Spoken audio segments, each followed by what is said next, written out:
Oh God, how could a millionaire father be so helpless that he can't even put his child to sleep? Charleston lay in silence, but inside the mansion, 3 triplet boys cried out, calling, "Mommy," in desperation. James Whitaker, the man who once ran an entire business empire, now could only stand frozen, hands trembling, heart shattering into pieces. Every room, every hallway echoed with the shadow of his late wife, turning the house into a prison of memories. And then, an unexpected figure appeared, quiet yet steady, changing everything. But would this presence bring healing, or open the door to a new tragedy? The night in Charleston draped the Whitaker mansion in a heavy silence, but that silence was nothing more than a thin veil, easily torn. And then it tore, shattered by a heart-piercing scream echoing from the second floor, rattling walls that had grown too accustomed to grief. One of the triplets, Noah, the middle child, sprang up in the dark, tears streaming down his cheeks, his small feet pounding against the cold hallway floor. He called out for his mother, the hoarse, trembling cry of a boy who still believed that if he screamed loud enough, she would return. James jolted awake, his steps heavy as lead as he rushed toward the cry. But then he froze. At the end of the hallway, Grace, the woman who, just weeks ago, had been nothing more than the quiet housekeeper, was already kneeling. Without a flicker of hesitation, she opened her arms and gathered the trembling little body, undone by nightmares. Noah collapsed into her embrace, as if he had found a harbor. Grace didn't scold, didn't force him quiet. Instead, she began to hum, low and steady, like the breath of the earth itself. It was an old Southern lullaby, the kind once sung on wooden porches in rural towns, where grandmothers rocked their grandchildren to sleep through endless summer nights. The tune was simple, nothing grand, yet it carried the weight of memory and love. Noah's trembling came in short waves, then softened. His hiccuping breaths calmed. His small hands clutched at Grace's blouse as if afraid it might vanish. Within minutes, his heavy eyelids drifted shut, his head pressing deeper into her shoulder. James stood frozen, stone still. He had tried everything, doctors, psychologists, even sleep aids, and failed every time. His son only ever fell asleep in sheer exhaustion, a sleep fractured by fear. Yet here, in the arms of a woman once considered a stranger, the boy slept peacefully, as though truly safe. That moment cracked the armor James had worn for so long. He no longer saw Grace as a hired hand. Her presence wasn't chance, it was a missing piece, fitting seamlessly to cover the fractures in their broken home. At the end of the hallway, the other 2 boys, Liam and Aaron, peeked out, their eyes red but lit with a spark of hope. They had never seen their brother soothed so quickly. When Grace pressed a finger to her lips, signaling silence, both nodded at once and tiptoed back inside their room. James remained there, gripping the doorframe, his heart pounding as if he had run 100 miles. He didn't step closer, didn't interrupt. Part of him felt relief. Another part, a sharp ache because it wasn't him who gave his son that safety. Grace stayed a few minutes more, until Noah's breathing deepened into true sleep.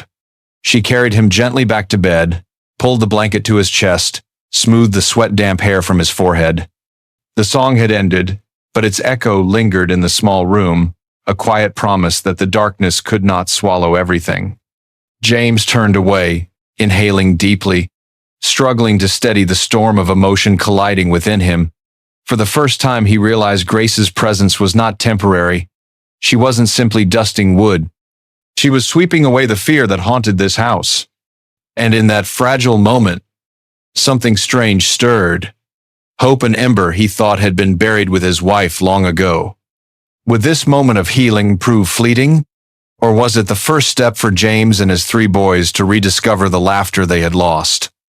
And before we continue with the heart of the story, don't forget to subscribe to the channel and like this video. Oh, and don't forget to comment below where you're watching us from. We'd love to know. Morning light spilled through the glass windows, spreading across the polished wooden floor of the playroom. The 3 triplet boys scattered into separate corners, each carrying their own kind of silence. Evan stacked wooden blocks as if building a wall. Noah flipped through picture books only to set them down unread, while Liam, the eldest, sat motionless, clutching a blue crayon. In that quiet, the only sound was the slow, heavy scrape of wax against paper, as though each line carved itself into the air. Grace passed by, assuming he was drawing something familiar. A house, a car, a clumsy sunbeam. But when she leaned closer, she saw something different. No houses, no suns, only 4 shaky letters forming a single name. Clara. Her chest tightened.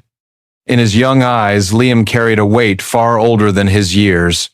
His small hand gripped the crayon as if those letters were the last thread holding on to something about to slip away. Grace didn't rush with words. She sat beside him, close enough for safety, but not so close as to intrude. Moments stretched across a few heartbeats before Liam's voice broke the air, soft as wind brushing past. Clara was Mom's doll. She told me about it before she left. Grace stayed silent. Some grief deepens when prodded with words.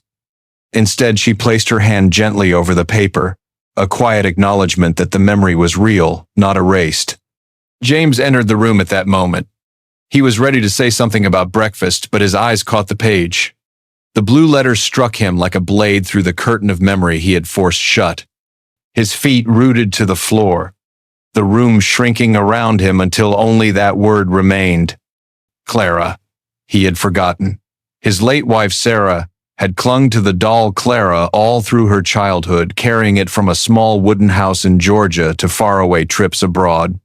He had heard the stories hundreds of times, even held the worn toy himself. But the grief of losing her had been so crushing, he had locked that memory in a dark drawer and let it fade. Now, the thing he had buried came alive again through the trembling hand of his son. James staggered back to a chair in the living room and sank into it. He covered his face with both hands, unable to hold back the tears. He didn't cry as a powerful millionaire, nor for the loss that was already carved deep into his life. He cried because he realized he had forgotten a memory he should have kept, and it was his child, not him, who had preserved it. Grace followed quietly, sitting beside him. She didn't try to offer hollow comfort. She understood that sometimes silence is stronger than 1,000 words. Her stillness became a shelter, giving James permission to collapse without shame. The heaviness spread to the boys as well. Noah set down his book and crawled toward his father, while Evan released his blocks and hesitantly stepped closer. Without prompting, all 3 reached out and touched their father's arm. The gesture was clumsy yet sincere, as if they were saying, "You don't carry this weight alone." Grace watched, her eyes blurring. In that fragility, she saw life stirring again. A memory, a crayon, a shaky line of letters, all had cracked open a space where light could enter a house long imprisoned by shadows. And James, through his choking sobs, felt it too. He realized grief was not only meant to be endured, but shared. And perhaps it was Grace's quiet presence that made it possible for his family to begin that journey. But would these memories, once awakened, become a bridge toward healing or reopen wounds that bleed anew? Every storm begins with a small gust of wind. This time, it came from a secretly snapped photo in the Charleston garden. A lens hidden behind the fence captured the moment Grace held Evan in her arms, his hair falling across her shoulder, his tired yet peaceful smile clear as day. What seemed like a simple image, once dropped into the hands of the tabloids, ignited into fire. Sensational headlines spread quickly. Young housekeeper replaces the lost mother's role. Whispers rippled through the neighborhood. Stares followed Grace whenever she stepped out to buy bread or took the boys for a walk. The Whitaker name, once tied only to wealth and stature, was now shackled to cruel suspicion. It didn't take long before the rumors reached the board of the prestigious private school where James had applied for the boys. The rejection letter arrived, its words polite, yet razor-sharp. "We are concerned about the family's reputation during this sensitive period." To James, it was a slap in the face. To Grace, it was a blade straight to the heart. She collapsed after reading it. Everything she had given the boys, warmth, stability, peace, was now tainted by doubt. That night, Grace began packing. Her trembling hands folded each dress, her eyes burning. She believed her presence only dragged James's family deeper into scandal. Down the hallway, the yellow light fell on the open suitcase, an unspoken farewell. But James stood at the doorway. For the first time, he didn't hide in silence. He didn't let someone else make the decision for him. In his eyes, there was a resolve he had never shown before. He knew if Grace walked away, the house would lose its light, and he would lose his last chance to bring laughter back to his children. The next evening, on the nightly news, James appeared on screen. His suit was crisp, but his eyes still bore the marks of sleepless nights. When asked about the rumor surrounding Grace, he didn't dodge, didn't blur the truth. He looked directly into the camera, his voice low and steady. Without Grace Holloway, my 3 sons would have forgotten how to laugh. When I collapsed, she was there. When I couldn't stand, she lifted my family up. She hasn't broken anything. She saved us. The words were plain, but they landed like a hammer, shattering every doubt. No more rumors, no more whispers. Just truth, spoken by a man once known as an unbreakable wall who never showed a crack. The reaction was immediate. Social media exploded with messages of support. Thousands commented, "Every child deserves a Grace." National television replayed the clip again and again, proof of the power of quiet presence. And for the first time in years, Grace was no longer labeled an outsider. She became part of the story, an inseparable part. James had not only defended her, he had ended the days of his family being cornered in darkness. But in that moment, another question flickered. Would going public truly bring peace, or had it only opened the door to even greater storms ahead? Dear viewers, take a breath, maybe sip some water, and stay with us. The story ahead holds even more unexpected turns. Comment number 1 if you're enjoying this story, so we'll know you're still here. The first anniversary of Sarah's passing came like a dark cloud, hanging over the entire Whitaker mansion. No clock was needed. Every corner of the house whispered her absence. James locked himself inside his study, burying himself between bookshelves, shutting out any sound that might stir old memories. The grand, luxurious house sank into a suffocating grief. Grace felt the heaviness clearly. But instead of letting it drown the family, she chose differently. She led the 3 boys outside. In the Charleston garden, where roses, hydrangeas, and lavender stretched toward the morning sun, life still bloomed in spite of the sorrowful day. She handed each child a small pair of scissors, her voice as gentle as the breeze. Pick the most beautiful flowers for your mother. Liam, the eldest, didn't hesitate. He chose a golden rose. Its color reminded him of the dresses his mother wore on picnics. Noah wavered longer but stopped at a cluster of blue hydrangeas, the same kind his mother used to arrange in a glass vase on the dining table. Evan, the youngest, walked slowly, then clutched a stem of lavender, its soft fragrance drifting like a trace of her soul lingering in the garden. With their awkward bouquets in hand, the boys followed Grace into the grand hallway. On the central wall hung Sarah's portrait, her soft hair resting on her shoulders, her smile embracing the 3 infants she once held.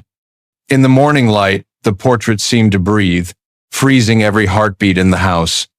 Grace placed a simple glass vase on the wooden table beneath the portrait. The boys stepped forward one by one, laying their flowers inside. Their gestures were clumsy, the stems tilting, but their eyes shone with something else. A quiet faith that their mother was still there, unseen but near. The study door opened. James emerged, his face gaunt, his eyes weary from countless sleepless nights. He froze at the sight before him, his sons, silently offering flowers to their mother. His body stilled, his shoulders trembling. He walked closer, kneeling beside the vase. Tears fell, not loud sobs, but quiet drops sliding down his cheeks. Yet unlike before, this time, he wasn't alone in his grief. The boys wrapped their arms around him all at once, their small bodies pressed to his like three pieces holding together a fractured soul. Grace stood behind them, her hand resting gently on James's shoulder. No words were needed. Her silence wasn't emptiness.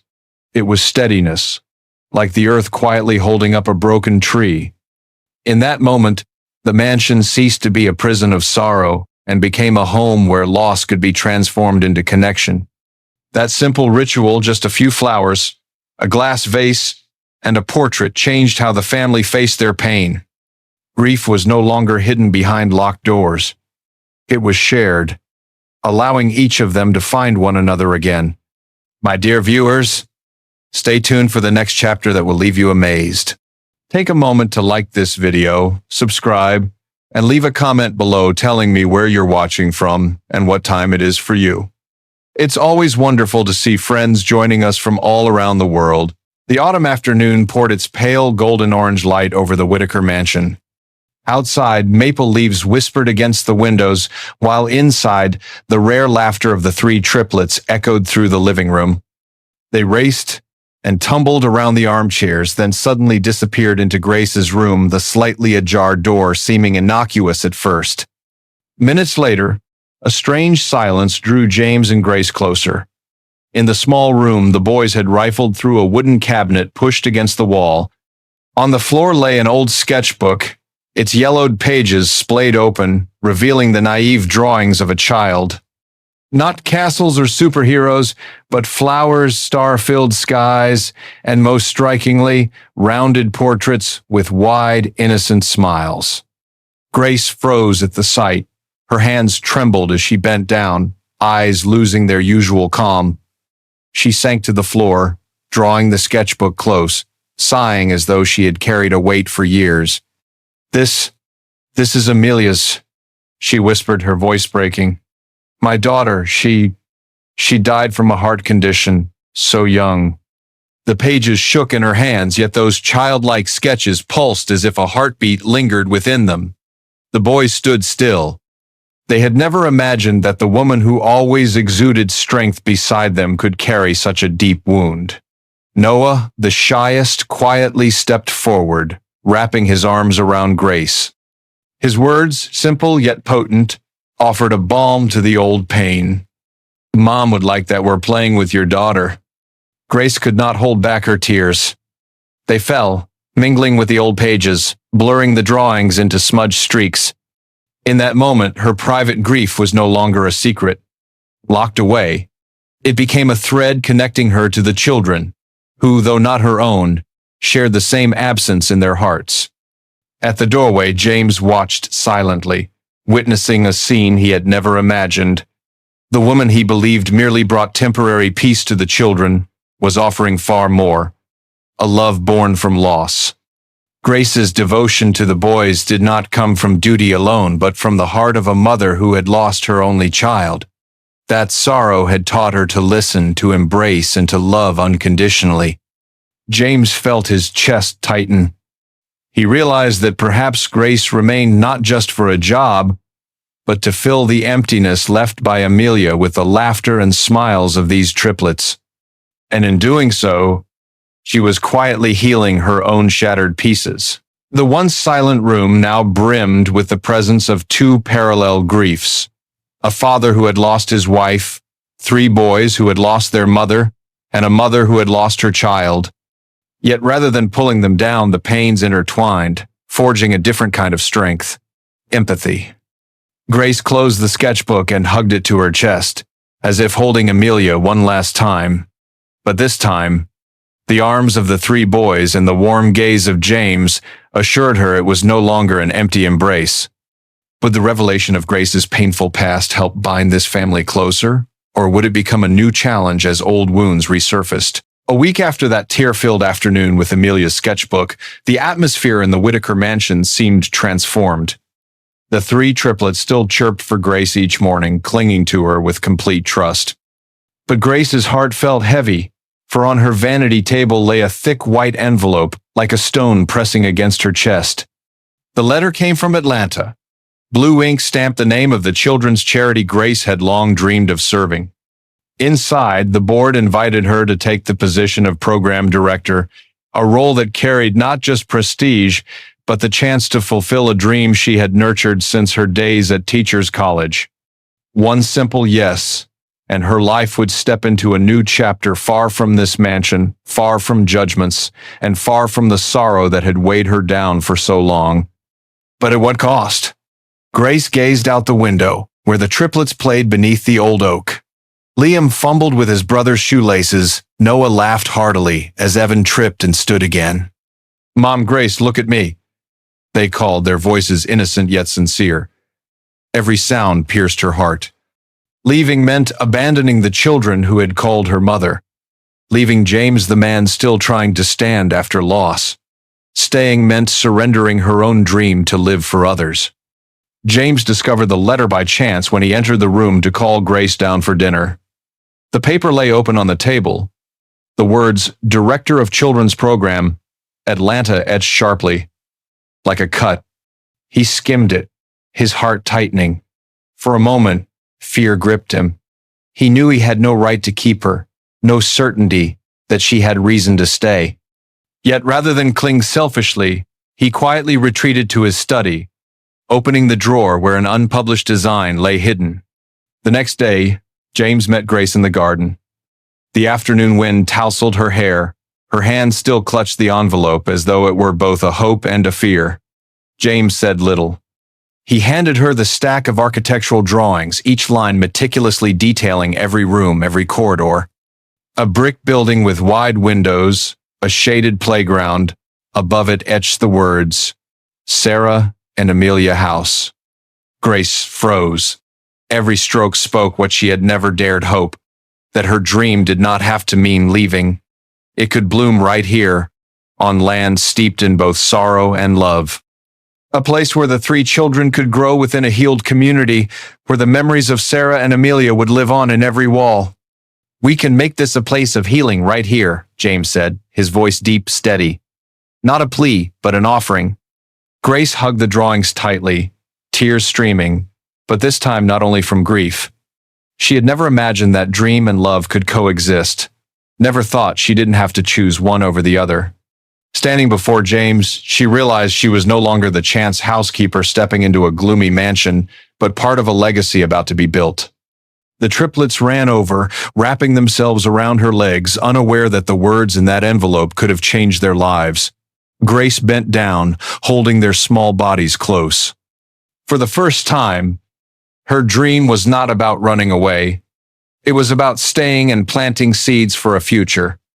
Would this choice to stay open the door to true happiness for all of them? Or would it bring challenges harsher than they had ever imagined? Spring arrived in Charleston, painting the Whitaker garden with shades of fresh green. Moss-draped oak branches swayed in the breeze, casting gentle shadows as if to cradle a new chapter in life. That afternoon, James stepped out onto the porch, holding a thick envelope, his gaze steady yet trembling. Inside that envelope lay not just legal papers, but a decision that could change the fate of the entire family. Grace sat on the wooden bench. The three boys gathered around her, excitedly showing the paper kites they had just learned to make. James paused in front of her, silently handing over the envelope. The brief touch made Grace hesitate. She opened it, and each page revealed itself legal adoption papers, her name listed alongside James's rose, like a signature of destiny. Grace's heart overflowed. Those pages were not a burden of responsibility, but liberation. From now on, she no longer stood on the sidelines as an outsider. She was a mother legally, and in the call of the children's hearts. Tears streamed, not from sorrow, but because for the first time in many years she felt she truly belonged. The three boys froze for a moment. Then, as if realizing something far greater than the kites in their hands, they ran to embrace Grace. Liam, the eldest in maturity, wrapped his arms tightly, his eyes shining with pure joy. Noah hesitated, voice choked with emotion. "So, we have a mom now?" Evan said nothing, simply burying his face in her chest, his breathing quick yet peaceful. James stood silently, eyes misty. Throughout the journey, he had thought he was the only one who could mend this family. But in that moment, he understood. It was Grace who was the bridge, carrying them all over the chasm of loss. He was no longer the solitary millionaire, she no longer the accidental housekeeper. They had become a family not by blood but by choice and love. The spring wind lifted the pages from the table, scattering them like petals swirling around. Grace held all three children close, while James stepped in, completing the circle under the moss-covered oaks. The moment was simple, yet within that simplicity lay an unbreakable strength, the belief that loss could become the foundation for a new beginning. They no longer needed to hide, no longer feared outside judgment. They had the paperwork to prove it, but more importantly, they had a love that showed family could be rebuilt from broken pieces. That Charleston afternoon was quieter than ever. The laughter of four children, the three boys and their new mom, mingled with the wind through the trees, seeping into every window and every brick. The day closed with laughter beneath the old oaks, where a new family had formed from pieces once thought irreparable. James, Grace, and the three boys stood in a circle, holding each other, turning the pain of loss into the foundation for a new beginning, yet life had never paused at a single beautiful moment. Outside, challenges still awaited, and no one knew what the future held as this truth spread through the community, as society's gaze might once again test this fragile bond. The Whitaker family's story reminds us, family is not built solely from blood, but from the courage to stay, to love, and to heal together. Presence, not perfection, is the most precious gift we can give one another. If you have ever experienced loss, you may understand that happiness does not come from forgetting pain, but from finding someone to share the weight with. And sometimes, those who seem like strangers become the strongest support. But the question remains, will the small circle of arms beneath the oaks be strong enough to withstand the storms ahead? Can Grace hold on to both her dream and her love under the same roof? And how will the three boys, when grown, tell this story? The answers will unfold in part 2. Before you go, if this story has touched your heart, share it with friends and family in the United States so they can feel the power of love and healing too. Don't forget to leave a comment below. What lesson do you take from James, Grace, and the three boys' journey? And would you like us to continue with part 2 of this story? Like, subscribe, and share this video because perhaps the story you just watched could be the hope someone out there desperately needs.